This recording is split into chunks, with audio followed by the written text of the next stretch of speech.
Hi, welcome to a special edition of Education Matters. I'm Ray Pinney. I'll be your host. This is a part of our segment called Lessons Learned. And with me, I have three excellent teachers from different parts of the state, but they all are accomplished teachers. I have this year's Teacher of the Year, Angel Santiago. Welcome, Angel. Thank you. I have last year's Teacher of the Year, Kimberly Dickstein-Hughes. Welcome, Kimberly. Hi, Ray. Happy to be here. And last year's Cape May County Teacher of the Year, TJ Belasco. Welcome, TJ. Hey, Ray. Thanks for having me. My pleasure. First of all, I want you to tell us what grades you teach, what you're teaching, and your district as well. Angel, I'll start with you again. My name is Angel Santiago. I teach fifth grade English language arts in Gloucester Township, New Jersey, which is located in Camden County. And so far, until recently, I just started my sabbatical, but until recently, I was a fully remote teacher since March. So that's what I teach. Kimberly? So I teach high school English language arts at Haddonfield Memorial High School for Haddonfield School District, also in Camden County. And my school started the year in a hybrid model, and we've moved to remote, back to hybrid. So every day is an adventure in remote learning land in Haddonfield. TJ? I teach English language arts at the high school, Lower Cape May Regional High School in Cape May County. I also teach tomorrow's teachers at Lower Cape May Regional. We're the same way as Kimberly. We have been a hybrid pretty consistently. We had one small 3-day scare for staffing, but otherwise we've been a full hybrid since September. I think that's pretty common. People either remote or some type of hybrid, and the bouncing back and forth, I hate to say it, that's probably fairly common too. TJ, I'll start with you on this question. What have you found to be the biggest challenge, and what do you find to be very effective as a teacher? One challenge is kind of hard to nail down. In some ways, the challenges have been all around me. I would say the biggest challenge, and I just had a conversation with some of the kids about it today, is while we're a hybrid, we have some kids who have opted to be 100% virtual. They don't feel comfortable coming into school, so they're staying home completely. And I have found that keeping them motivated, since they've lost the contact, they've lost that day-to-day interaction in the building, it's really getting hard to keep them engaged. I mean, you have the one side that I've always seen of teaching seniors. Senioritis will kick in a little bit, but some of these kids have really lost their motivation. And for them, it's not just school. It's that they have not been able to have the activities we usually have. They're facing a realization that there probably won't be a prom of any sort. All those things are starting to hit them, and you're really seeing some depressive things come through. As far as effective strategies, I've been really lucky in that one of the things, aside from teaching high school, that come January 31st, I'm going to complete training that I will be a mindfulness meditation instructor. So one of the things I've done for the kids is every Wednesday after school, we do a hybrid day Wednesday where it's 100% virtual on Wednesdays. So in the afternoon, I do mindfulness sessions for the kids. I also do one in the morning for the teachers. And I think what's been most effective is getting the kids to really put a finger on what's upsetting them so much and being able to vocalize that. And in some ways have someone legitimately listen to them and say, it's okay, you feel this way. Like, it's a real feeling and it's okay. That's great. And we're going to come back to that later on, particularly mindfulness when we talk about the students. Angel, you're a different grade level, but is there some of that fatigue that we're talking about settling in your grade? And what are the challenges that you see?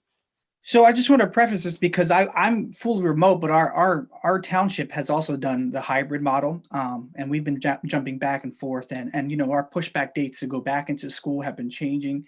But I've been fully remote since March because you know, there was a population of our students that wanted to opt to be fully remote. So I've taken on that responsibility.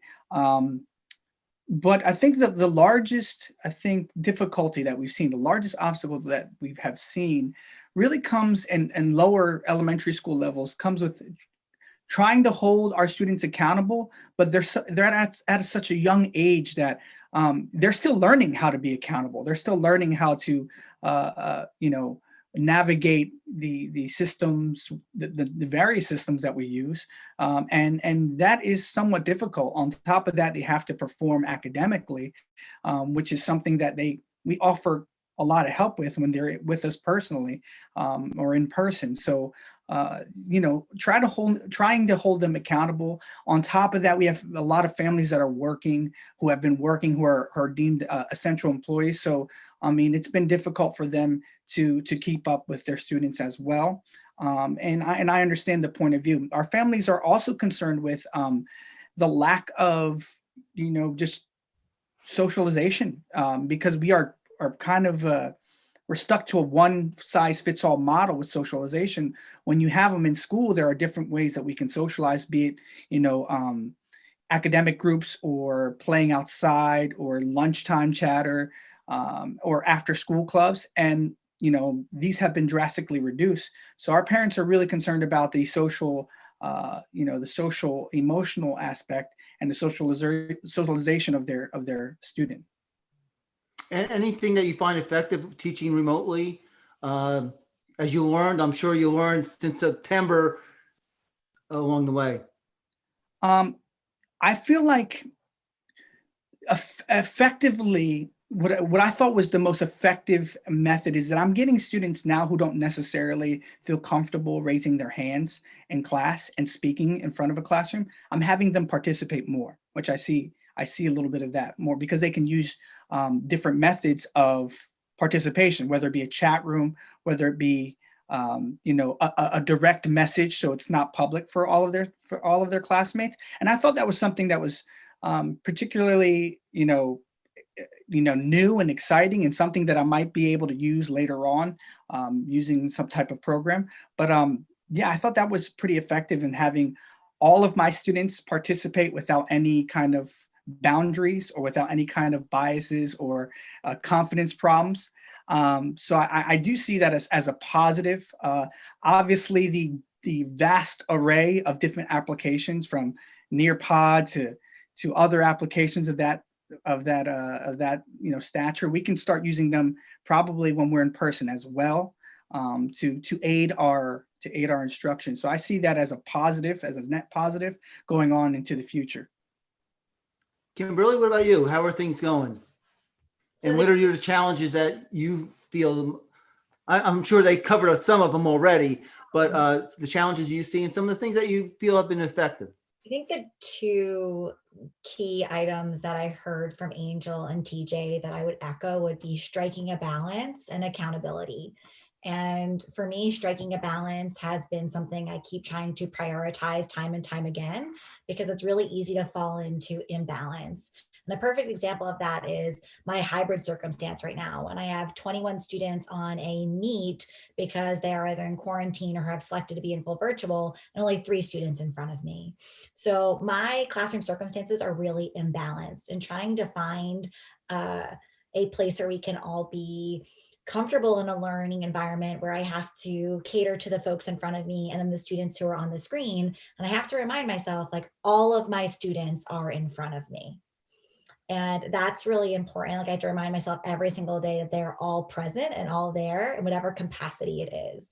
And that's really forced me to be present for my students in different ways. And to Angel's point about accountability, is we also don't want to exhaust ourselves and our students, because in an effort to have our students be more accountable for their learning, we may be asking them to do more work than we would have in the past to document that they are learning, therefore leading all of us into exhaustion. And because that requires more work in terms of planning, and then also the return on that planning. And so that's something that I have observed in terms of like what Angel and TJ have said, I've also experienced. I think for me, really is the one of the greatest challenges is actually losing time to technology and the fear of becoming tools of our tools. Some of the greatest conversations or classes that I've had this year would be discussions around the books, and not just with the Jamboard or the Google Suite tool that we're using or the Flipgrid, but really mastering how to have a dialogue on a virtual platform, whether it's Zoom or Google Meet or WebEx, and becoming comfortable in that space and finding ways to make these brave spaces. And Angel had talked about the chat, but I also think there's been a lot of value with students finding their voice in this new normal, because they will be expected to use these skills in the future. Right? We're just launching from here. And so those are some things that I've observed. And little things too, like little fun things that we're doing, like mic checks. Like I do mic checks every day. I like mic check the color you're feeling today. Like mic check, like if you were a month, which month were you be? And it's like very fast, but little small check-ins to get everyone vocal from the very beginning of class to the end has been a small success. I also like to hear their voices. I know that's really small, but I don't require cameras. So let's stay with the students a little bit. How do you feel that they're dealing? And I'll stay with you, Kimberly. What do you feel that they feel is a challenge? And then I want to get to after this, how do we deal with the social emotional well-being? But how do you feel your students are adapting? yeah. So I would echo again what Angel said about socialization and being able to interact with their peers. And even though my students can do that in a breakout room. And so the other day we were paraphrasing episodes from Euripides' Medea, and they were creating these dialogues using the text, and they were in their breakout rooms and they came back and they were able to act that out on the Meet for everyone. And it was fun. It was not the same as the students in class, but it was a form of socialization that they could engage in. Same thing with MLK Day of Service. Our students were able to socialize virtually, but on their own time. And so they are becoming comfortable navigating those spaces, but they are experiencing COVID fatigue. I think that's the most obvious challenge, and that they don't necessarily have the interaction with a caring adult that they would in person. You know, there aren't opportunities for the same care or conversation that we have in person, and nothing will ever replace that. And our students are feeling that, but I do believe they understand where we are and hopefully where we'll be going. Angel, what about your students? You kind of touched on it. They have the same fatigue even at your age that you're teaching. How do you think they're coping? I think, given the circumstance, I do think they are getting better at it every day. I think, especially when it comes to, they just understand this is where we are. And I can speak on behalf of fifth graders. I think it's a little bit more difficult when you get younger, because I think a lot of their emotional and their learning comes from play. And that's a lot of things. You take out that aspect, and really it's difficult for them to understand, socialization at that point, because a lot of that comes from acting things out. So, fifth graders, right at the point where, they're going into middle school, they understand the circumstances. And I'm very, blessed to have students who are very empathetic, and they understand that this is where we are, and they try to make it very easy on the instructor, which is I think is like a lot, like a shining light for this whole situation, is that our students they understand, they're trying their hardest, and I think we have to replicate that. We have to mirror that, and try to give that same grace to our students, because they're offering us grace, and that's something that's a limelight on everything. So they're dealing with it the best that they can, and they're one of the aspects that I'm very proud of. I think a lot of us adults get caught up in what we're losing, but I look at what we're gaining, and I see a lot of students that are just becoming very caring people, and just very empathetic, and I look at that as something as a positive.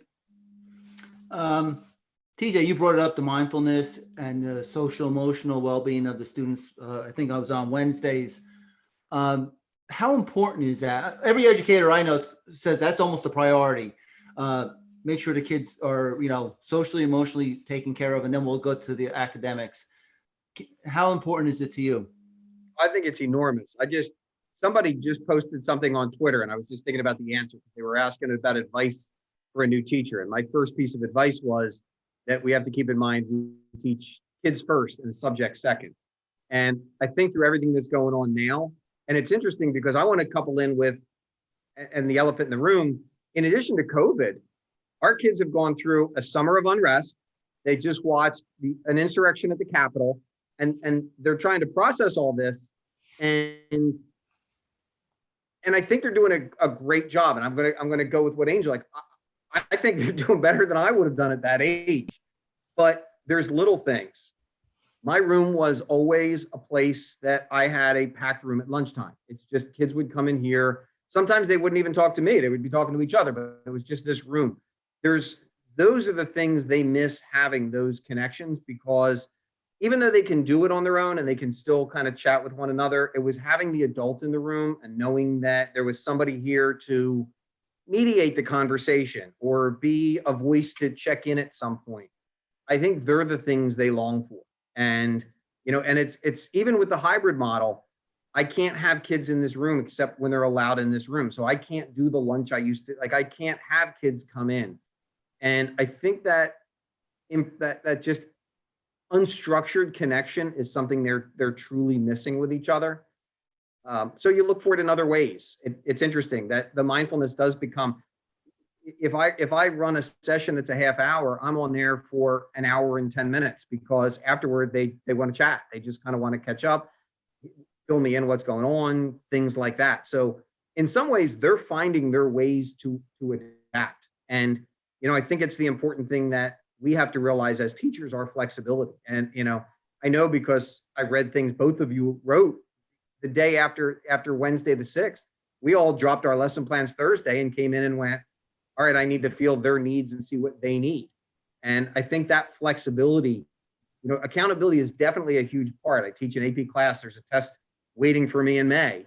However, that flexibility to address their needs at the time is even more important than that this year. The rest of it I'll catch up with. It's giving them what they need. Yeah. TJ, when I hear Ray say that, I'm like, it's not the elephant in the room. Like, I was just waiting until we started talking about it. I was like, I'm just waiting until we talk about it. We were on COVID, but it's like this generation just got punched and punched. Like many things happened in a row. Every day, my student today, he's 16 years old. He's like, well, when my kids asked me where I was after the attack on the Capitol, and I was like, what will you tell them? And we had this great conversation. And, here we are in homeroom picking our next, classes for next year. And they're like, I don't know what I'm doing, but I want to talk about what's happening now, because they're still feeling it. They are. And it's very important. Navigating those emotions, the layers of emotions, and then count the secondary trauma that teachers and educators are feeling. And then I had kids today who on that note, who actually expressed they're afraid what's tomorrow going to be like.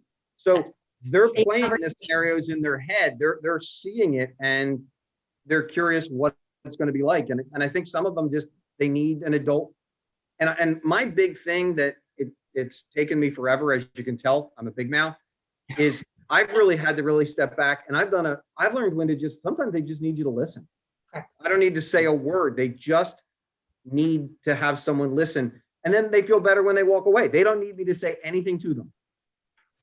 You think about that, may I jump in? I'm sorry. You think about that, just listening, and that practice of just stepping back and just listening, and how we can take that forward into next year and the year after, and how some of us are so inundated, or, not, I would say inundated, but focused on the curriculum and academics, when sometimes our kids just need someone to listen to them, just listen to them, and how that is a practice we can take to the future, Well, Angel, then I think that too is like, if you think about listening, like that's a lesson for our administrators and our school boards. Like, listen to our students, listen to educators. Like, how loud do we have to cry, right, for someone to listen? Well, I'm sure that question is going to come up later. Yes, that is the question. And TJ, I can ask you, that's going to be in our second part. I could switch my hat because I'm also a school board member hat. And if I put that on, I think more school boards need to, throughout the year, be reaching out to their teachers, just to listen. Give me feedback. What can I do? And I'll elaborate on that later on, but I think it is a lesson we all need to take. We hear your points of view, and I'm sure, and I know they're all valid. You guys are all, what are you hearing from your colleagues? I think Kimberly, you and I had a conversation, and I think you said, or maybe it was TJ, this is like your first year of teaching. you've been doing this for a long time, but it feels like the first year, and you're probably not the only one, because when I bring that quote up to other teachers, they say, yeah, you kind of almost throw out everything they learned before because they're learning as they go along. What about the trauma that the teachers are feeling? They're missing the socialization. They love being with kids, particularly in the elementary school, but even high school. TJ, you have students come in. I mean, it is a social position. You collaborate with your colleagues on a regular basis. So how are your teachers feeling? Angel, we'll start with you on this one. Well, I mean, to the point that it's like your first year teaching. Even in my first year teaching, I had mentors to go to my first year teaching that have been through this before. We're going through this all together. There is no handbook. There was no PE or PLCs on how to navigate a pandemic. Unfortunately, they have not been written. But there are very many teachers who stepped up during this time, and I think that's one of the benefits, is that now we're connected. No matter where you are throughout the state, no matter where you are through the nation, you can be connected in a drop of a dime. No one has to fly out. No one has to inconvenience their time. We can do a lot of professional learning using a Zoom format. Although I do miss people. I have to say, I do miss being around people. Unfortunately, I have yet to meet TJ in person. I see him on the screen, and he only lives about 30 minutes from me. But those are things that come out to be, we do also experience a bit of fatigue, and we long to be with our colleagues in person, because a handshake or a hug goes a long way. And teachers need that too, teachers need that too. And so we have to be mindful that our teachers are having some difficulty navigating this arena, and that we have to provide them with meaningful professional development. And I feel like some of us may have not, they don't feel that connection yet. Kimberly, what about you?